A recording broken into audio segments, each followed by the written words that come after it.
there's good games, there's bad games, and then there's just wild and wacky outcomes that seem to set the tone of the SEC.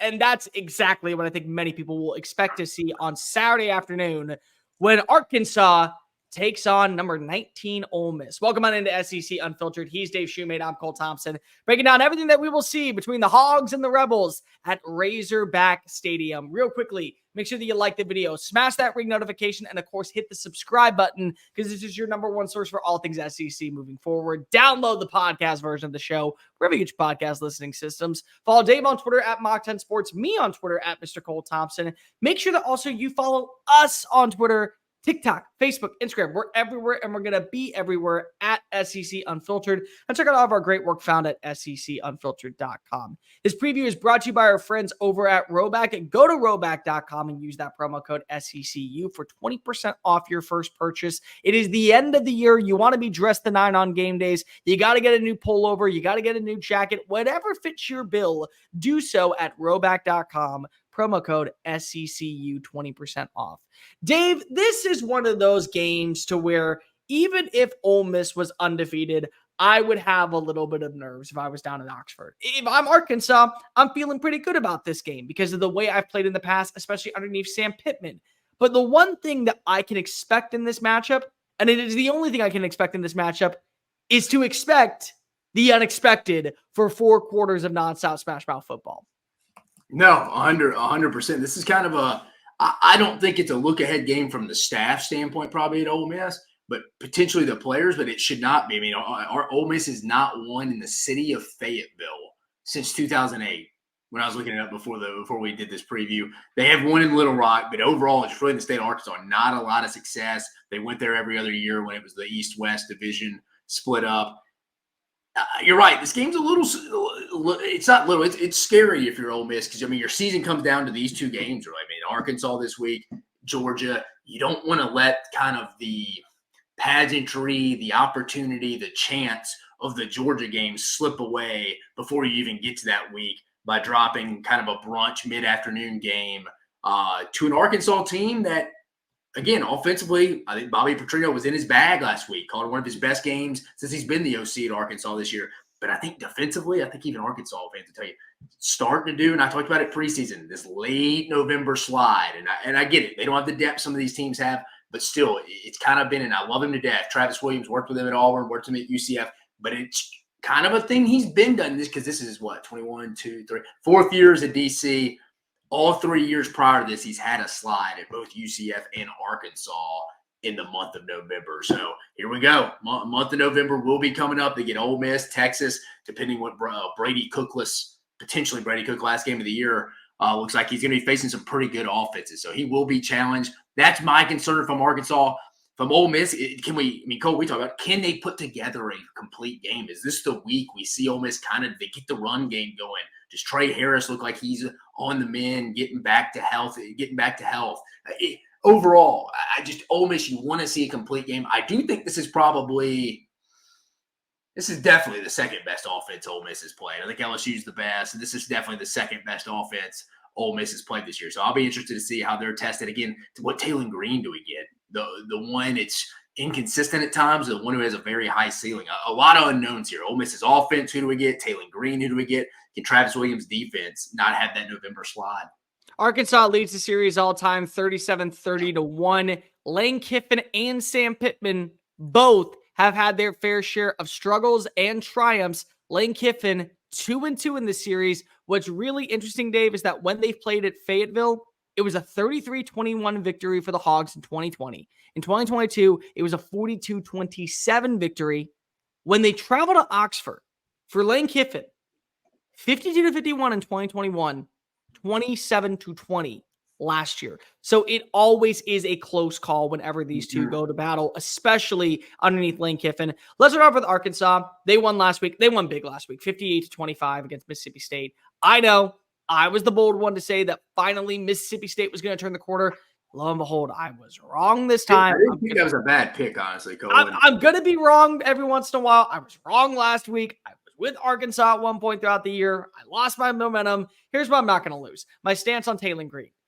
He is the roller coaster of heart attack and anxiety-filled induced offensive football But I'll tell you what, when he is on, he is on. Last week, he was on 6 total touchdowns, almost 400 yards of offense, 1 interception on the day, really kind of set the tone.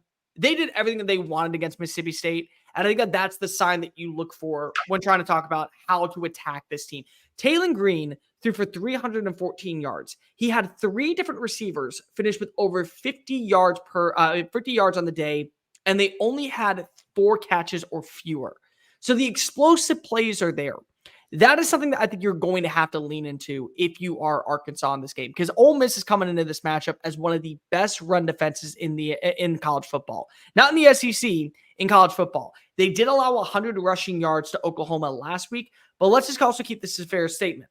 They've allowed 2 100-yard rushing performances all year. It didn't come against LSU. It didn't come against Kentucky. It didn't come against any of the FBS schools or FCS schools that they faced during non-conference schedule. It's South Carolina, known as a running team, and it was Oklahoma that for some way was able to finally get this going. So if I am Arkansas, as much as I love what I have seen from Jaquin and Jackson, as much as I love what I've seen from Malachi Singleton and Braylon Russell, as much as I love what I've seen from this ground game, I'm going to have to win with explosive plays. That is the only way that I'm coming out on top, I think, in this matchup.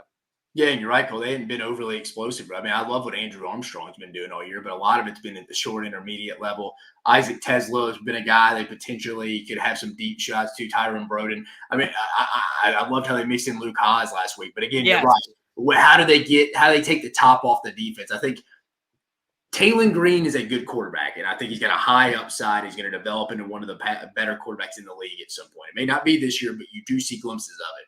But I think right now, it's asking a lot for him to go have – I don't think Bobby Petrino is meaning to do this. I just think it is what it is. 8 to 10 play drives. You're asking – it's a lot of plays to run without any mistakes from the quarterback or even other the offensive line receivers. In just today's college football, there's a lot of plays to ask people to go stay in positive yardage, stay ahead of the sticks. And that's kind of what Arkansas did against Mississippi State last week. I mean, you brought up what Taylon Green, they almost put up 700 total yards of offense against Mississippi State, 675 yards. I mean, like you said, did whatever the hell they wanted. Averaged 10 yards a carry, 10.8 yards a pass. I think against an Ole Miss defense that is much improved all 3 levels on defense with Pete Golden in his second year as the play caller in Oxford. I think you're going to find the work can be a little tougher this week. Not a little, a lot tougher this week. So I'm with you, Cole. Somehow you got to figure out we got to score without running as many plays, because the more plays we run, the more opportunities we're going to have to turn it over, get in a penalty, lose some field position. We can't allow that, because it does scare me a little bit that we aren't going to be able to get the run game. I mean, Jaquin and Jackson, what's his health status? I know Braylon Russell had a big game, 16 carries, 175 yards. But I'm with you. Explosive plays is something. If I'm Bobby Petrino and them, we're like, I think we can drive the field on them, but I just don't trust it. But who is that deep, vertical, explosive threat for them? That's kind of because I think Andrew Armstrong feels real comfortable in that short, intermediate standpoint. So it'll be interesting overall to see how they get that going. Out of curiosity, do you feel like that when Taylon Green is at his peak, his overall highest level, he is a top half quarterback in the SEC at this point in the 2024 season? Shoot, when I was doing the live show last night, I was talking like go circling the wagons for all SEC teams, and what was that? Went ceiling, floor, and then we talked about what's the biggest question mark remaining for every team. And it's funny, Cole, you go through it, it's like majority of them, 75, at least 80% of those teams, it's like, what about the quarterback situation? Yep. Like it is, like you just talk about everybody's quarterback situation in this league. Is he a top half quarterback? Yeah, I would probably say right now, if I was ranking them, yeah, because I'd put him above like a DJ Lagway right now, just off. I mean, if we were playing a game tomorrow, I'm going to go take Taylon Green over DJ Lagway. I feel like I have so many more questions about the quarterbacks in this league than I have answers. But you ask me right now, I'll just off the hoof for this preview. Yeah, I mean, yeah, I'd put him in the top 8 of the league at quarterback that I'd go take to win a game if I'm ranking them 1 through 16. I truly believe that we're watching 2 quarterbacks that rank in the top half of the SEC going into this matchup, Jackson Dart and Taylon Green. The problem is that with Taylon Green, you're also going to have to accept that there is going to be a negative play or 2 in every single game. You have to accept that. But you don't have to accept that he is going to – I mean, what you also have to accept is that he is going to give you 3 or 4 really highlight moments that if you can capitalize on, that's what makes Arkansas still a very dangerous team to have the game plan for. I think the other thing that really was important in this matchup against against Mississippi State, was their ability to allow explosive plays to a team like the Mississippi State. Because Michael Van Buren had like over 325 passing yards, but he also had 2 fumbles. There was 3 total fumbles on the day. They were able to mitigate the flaws. They were able to capitalize and create those turnovers that allowed Arkansas to score and strike quickly. I still wonder.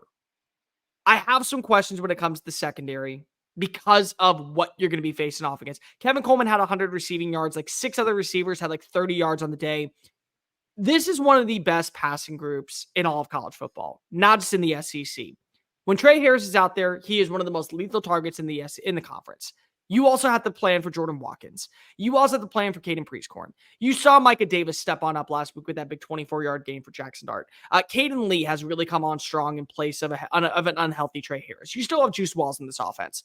So I wonder, how do you game plan for this Ole Miss offense when, number one, you don't know if they're going to have a Trey Harris out there, but number two, you watch as a quarterback that is very inexperienced and is known for having turnovers, because Van Buren had 3 turnovers in the game. How do you game plan for a guy like Jackson Dart that can do the exact same thing? I mean, Jackson Dart hadn't really looked comfortable all year. He looked pretty comfortable against Oklahoma in the second half.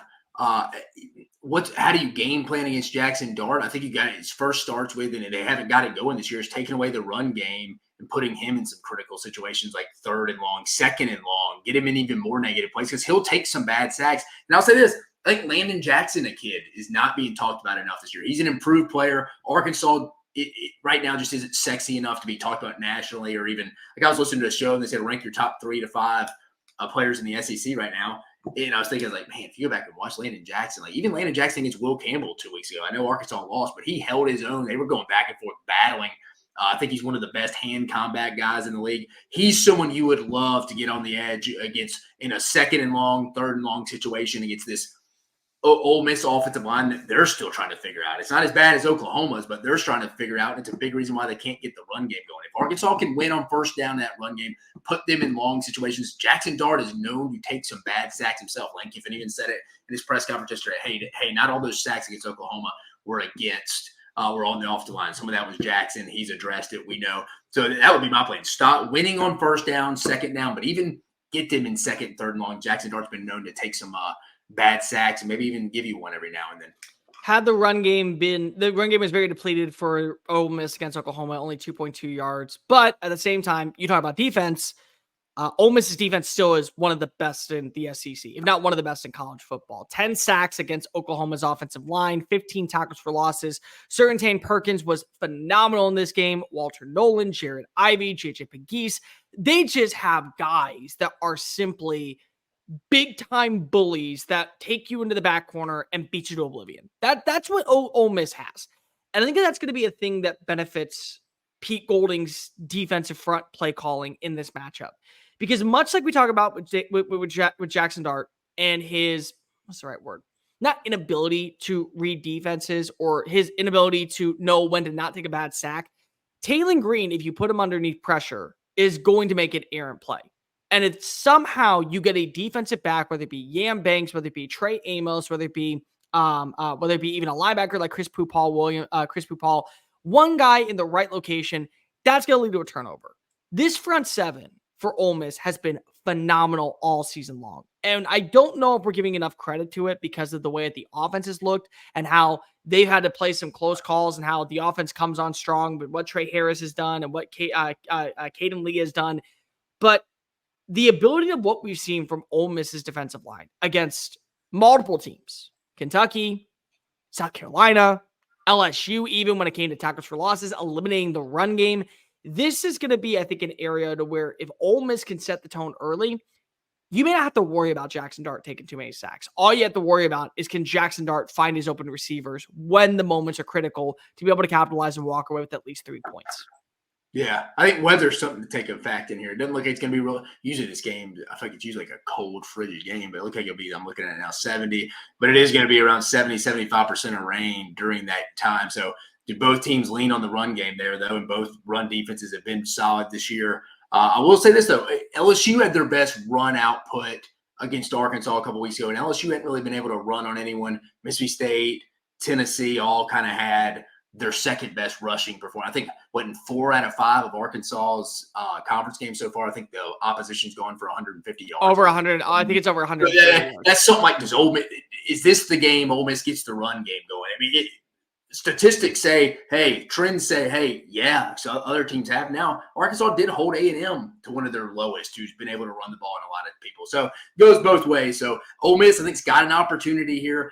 I think the big key here will be what defense gets these quarterbacks, these offenses, maybe in a rain type game in these second, third, and long situations, get these quarterbacks to make some mistakes. I think the other thing that's going to be really important is the maturity of Jackson Dart when he is under pressure. How quickly do you get the ball out? Because of the thing that was really frustrating, and you go back and you watch that Kentucky game, which now feels like such a blundering mistake for Lane Kiffin.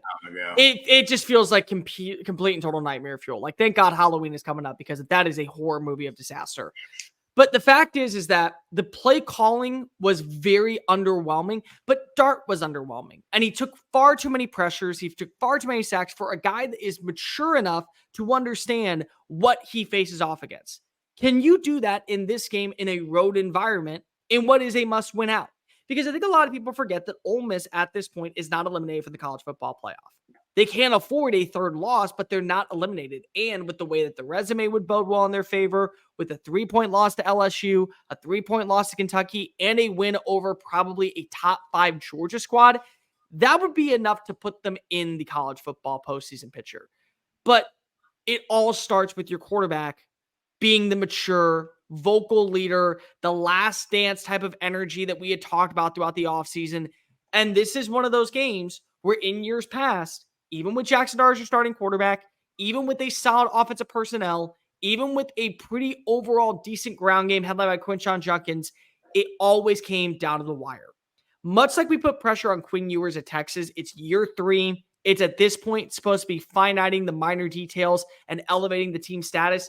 This is one of those games where you want to see the maturation of Jackson Dart. Because if you know that he is here because of we believe that he is the best fit for this team and good enough to take us deep into a college football playoff picture, you got to start it off by having a game that you will actually be able to hold your hat on and say, I played extremely well. I played my own version of football. I was really, really good at the positives in this game, and I wasn't the reason that we lost. Yeah, Jackson Dart. Yeah, I mean, the quarterback, again, both these guys are potentially, I don't know, turnover prone at times, just taking bad sacks, just inconsistent plays. Like explosive plays. Now, again, if it's raining and stuff, it'll be tough to generate a bunch of explosive plays through the air. But I imagine both teams are going to kind of limit the snaps. It's like, hey, the more snaps we take, the more, right now with our offensive line, if I'm Ole Miss, Wade Jackson's been playing outside of the second half. Taylon Green, tough to go get 8 to 10 play drives. Yeah, I'm with you. I think the team it can generate the most explosive plays, whether that's through on land or through the air, has a real good shot at winning this one. Dave, as you and I always do when we do shows together, one player to watch for per side. I'll start off with Ole Miss. I agree with you. I think that this is a game where you want to establish the rushing attack. I will go with Henry Parrish. When he is at his peak, this is the number 1 running back. Last week, he finished with 44 yards on the day. When he has been at his best, he has been a human highlight reel and one of the better running backs in the conference, alongside with Quinton Jackson, alongside with Dylan Sampson, alongside with Jarquez Hunter. He has been the definition of consistency when he is making highlight plays and drives and culminating with style points. I want to see him get back to the version of football that we watched when they played Wake Forest. I want to see him play the brand of football that we saw when they took on a team like South Carolina. I want to see this version of what we get from Henry Parrish Jr. because when he's able to be capitalized, it also opens up the run game for Ulysses Bentley. It also forces defense to have to play the box, which opens up the passing attack. I feel like that he is kind of the, not X factor, but I would say that spark plug needed to get the motion going.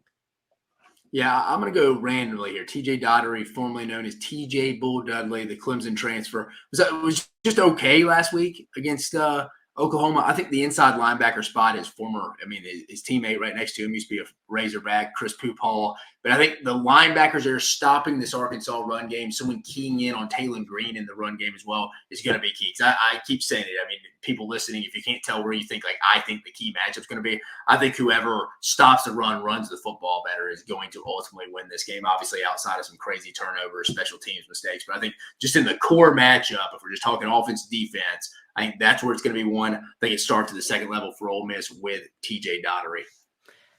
I'm going to go for Arkansas, Luke Haas. I feel like that when he is at his peak, this is the best tight end in the SEC. I truly do believe that. And I thought it was really sad that we didn't get to see him at full capacity last year because of the injuries. Imagine if he can just be able to do what Caden Prieskorn was expected to do this year. 3rd and short, 3rd and long, be that security blanket across the middle of the field for a young quarterback, have that consistency to win between the linebackers and the safety, haul in a pass that eventually leads to a fresh set of downs, opens up the playbook a little bit more for Vi Petrino to get into his bag. I feel like that, much like I said with a guy such as Henry Parrish, Luke Haas can be that for Arkansas's offense. I want to go Taylor Green just because we talked about it could be really high, really low. Obviously, I think he's going to have to play well. It's not reinventing the wheel with that statement for Arkansas to actually get the win here. But I'm going to go with another backer, Xavier Sorey, the transfer from Georgia. I think he's had a really good year for them, one of the better linebackers they've had since Sam Pittman's been there. I think the way his ability to stop the run against a struggling Ole Miss offensive line, how he affects Jackson Dart will have a big say. So I think the second level on both sides for both teams, the Xavier Soreys, the Brad Spences of the world. We talk about Chris Paul, TJ Daugherty. Those guys I think are going to be, when we go back and watch this game, you may not notice it live, but when we go back and watch it, I think we'll have a big say in who ultimately wins this game, especially if you factor in it could be a wet, kind of nasty game on Saturday afternoon. Kickoff on ESPN, scheduled for 11 a.m. Central Time. Game time weather set at 59 degrees. Dave already mentioned it is expected to be wet. Line set at -7 in favor of the Rebels. Over under set at 53.5. Dave, I'll let you knock this one out. We have seen the Hog Magic work in Fayetteville already against Tennessee. We have seen at times moments where Arkansas feels like they are better than what their record says. Is this a game where Vi Petrino, where Sam Pittman, where Taylor Green all come together as a trio and take Lane Kiffin down a notch and knock Ole Miss out of the college football playoff? To me, this game's going to come down to how Taylor Green plays, and can this Arkansas defense not let Ole Miss kind of start to figure things out towards the end of the year. As we mentioned, I trust Bobby Petrino scheming up some beautiful play. I really do. Just will Taylor Green be able to take advantage of them, keep them ahead of the sticks, not take dumb penalties, dumb sacks, maybe some dumb intentional groundings. But like you said, is he a top 8 quarterback in the league? Yes, I would say right now his ceiling, if I was ranking him 1 through 16, I would take him. He gives them an ability to go win football games that they really hadn't had. I mean, I like him much better. I like KJ Jefferson. So he gives them a chance just by being on the field. I don't know, though, man. Arkansas is so erratic, so inconsistent. The way the defense is kind of trending down right now makes me think Ole Miss, again, I don't think Ole Miss is going to light the world on fire on the ground, but I can see this being more of a bigger day on the ground for Jackson Dart than we want to almost think about. I think Ole Miss gets it figured out to an extent, at least this week. I like them to go over 150 on the ground here against Arkansas. I think Ole Miss's defense on both sides are on defense at all 3 levels from a 2-deep standpoint is as good as it's been. I think it's a legit run defense. With Jaquindon Jackson probably being doubtful, I don't think they really get that thing going.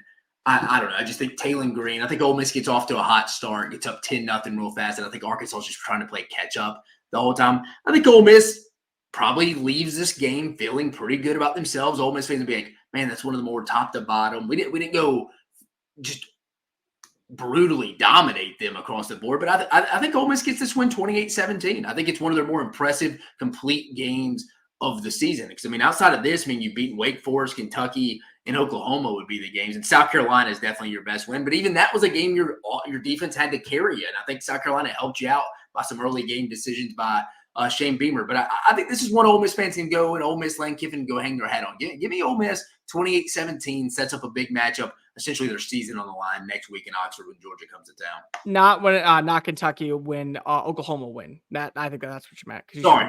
Oklahoma. Because, I mean, they're big 3 wins, would you say, right now? When you say Oklahoma. South Carolina's their best. Oklahoma, and probably Wake. Yeah. I mean, unfortunately, you need a big time win. Here's what it comes down to me. It's the maturity level of these 2 squads. When I look at Ole Miss, when I look at what they were supposed to be at the start of the year, what many people envisioned, including yours truly, who had them going to the SEC title game at 11-1 with only one loss coming to LSU, I figured that this was going to be a team that was mature beyond its years because they knew what this season was. Ole Miss is not a program that consistently will find itself in the college football playoff talk. They're not. They're a team that usually will be able to bring in some right names via the portal, but they also are not going to win a lot when it comes to recruiting. They're going to bring in a lot of former players that are looking for second chance opportunities and hopefully to be developed properly to make it to the league. And that has been the bread and butter of this team. It doesn't mean it will be forever. It doesn't. Ole Miss can easily still be a program that ends up winning 10 plus games underneath Lane Kiffin every single year. They just do it a different way. Arkansas is a team that still finds ways to shoot itself in the foot. But when they don't, they look like they're on the same level as Ole Miss. They have far away impressed me this year by the way that they have acted. And when they are mature, the way that they were against a team like Mississippi State, they can do damage to you. They can easily be the ones that are the enforcers rather than being the punishing. They can easily be the ones that are inflicting the pain rather than sustaining it. They can do all that. But again, I have seen Arkansas fumble the bag in multiple opportunities where other teams earned a win. Oklahoma State, a team like Texas A&M in the Southwest Classic, they earned that win. But it was also at the fault of Arkansas finding ways to give them opportunities to stick around, finding ways for them to be able to capitalize, finding ways for them to be able to put themselves in a great position. And I just feel like Ole Miss is that mature team. I feel like that in years past, this would be a game that I would circle and say, yeah, you know what? This might be a letdown spot. I don't think it is this year. I think that Jackson Dart, I think that everyone inside that locker room realizes we can still go to the playoff. We can still be a team that nobody wants to face on Saturdays. We can still control everything that's ahead of us. And I think if they started this weekend, going into the month of November, I think if they have a great performance on the ground, Henry Parrish Jr. and Ulysses Bentley combined for over 175 rushing yards, that streak of 150 plus against Arkansas continues. I think that Jackson Dart limits turnovers. I think he limits sacks. I think he puts himself in a great position to connect with Caden Lee, with Jordan Watkins. I think that you will see Trey Harris play at a very limited capacity in this game, but still play.